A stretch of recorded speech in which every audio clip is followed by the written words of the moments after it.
Hi, Mark Anthony here. I'm gonna give you the basics when it comes to coleslaw.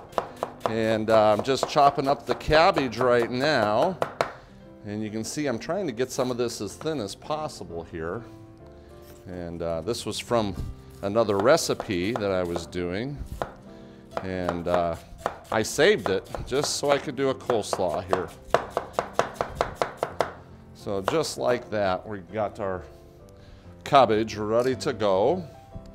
And once we have our cabbage done, then you can kind of determine what else you want to put in there volume-wise. So we've got our cabbage. I think that's going to work just fine for the carrots. And let's hit some bell pepper.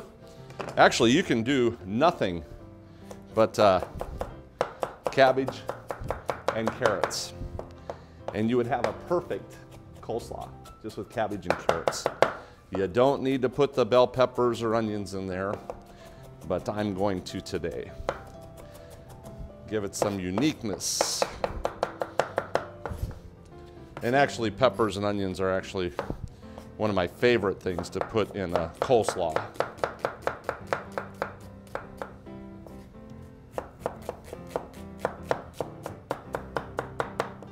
Okay, just like that.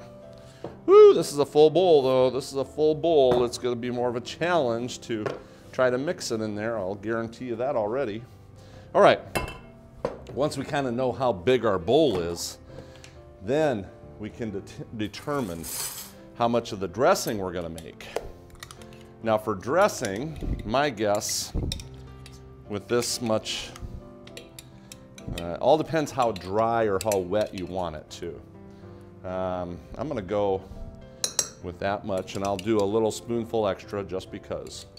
And for the dressing, your two main ingredients is your mayonnaise or vegenaise like I use, and sugar. I mean, that is literally it. And you can whip this up and you've got your dressing. One thing people do for coleslaw dressings is they will add vinegar. That's one of the key ingredients, is your vinegar, your mayonnaise, and your sugar. You don't need anything else but that. Celery salt will do amazing things, and then some poppy seeds. And what we can do here, instead of the vinegar, I'll just hit it with some lemon juice. And that'll do the vinegar sensation without the vinegar. Okay, so just like that, you've got your coleslaw dressing. Now you're going to want to have this as thick as possible, especially if you're going to have your coleslaw setting for a day or two, that type of thing. Commercially, in restaurants, you know, we're going to make sure it's that thick. You can add more lemon juice to it if you want, but for what I'm doing, I better make sure that it is thick. So, okay. And then here comes the challenging part, trying to mix all this together in this little itty bitty bowl. I really do need a bigger bowl, don't I? I really do. Nice part is when you add the mayonnaise to it, it does start to shrink a little bit. One thing I'd like to do is actually have some red cabbage in here as well. And the red cabbage will come in very useful. The problem is it will bleed. And so if you're going to use red cabbage, I mean, you've got to use it right away. You cannot let it wait a day. You can't even let it wait a couple hours, and it'll start bleeding on you. And it'll have this ugly pink hue to it that you don't want. So, all right. Just like this. And it's looking good. And thank you, Lord, for allowing me to know how to manage a lot of product in a little bowl, because this is a lot of product in a little bowl.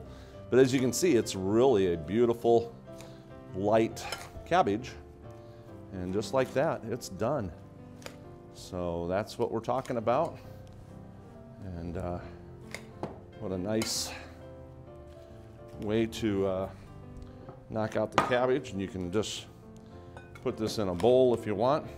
And you can see it's pretty thick. I mean, there's not a lot of sauce in this one, just because I know that overnight the moisture from the cabbage is going to come out into the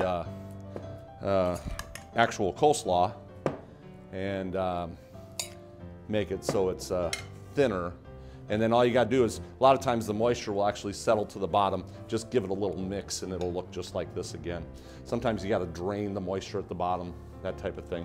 So just like that, boom, your cabbage coleslaw is done. That fast, easy. This is Mark Anthony showing you the easy, simple concepts. I didn't even use a recipe for this thing. Just boom, boom, boom. You got your mayonnaise. You can put a little lemon juice in there if you want. Some sugar. Celery salt works really good. Your poppy seeds give it a nice presentation.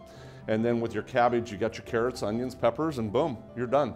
It's that simple to cook in the kitchen. So we'll see you next time in the kitchen.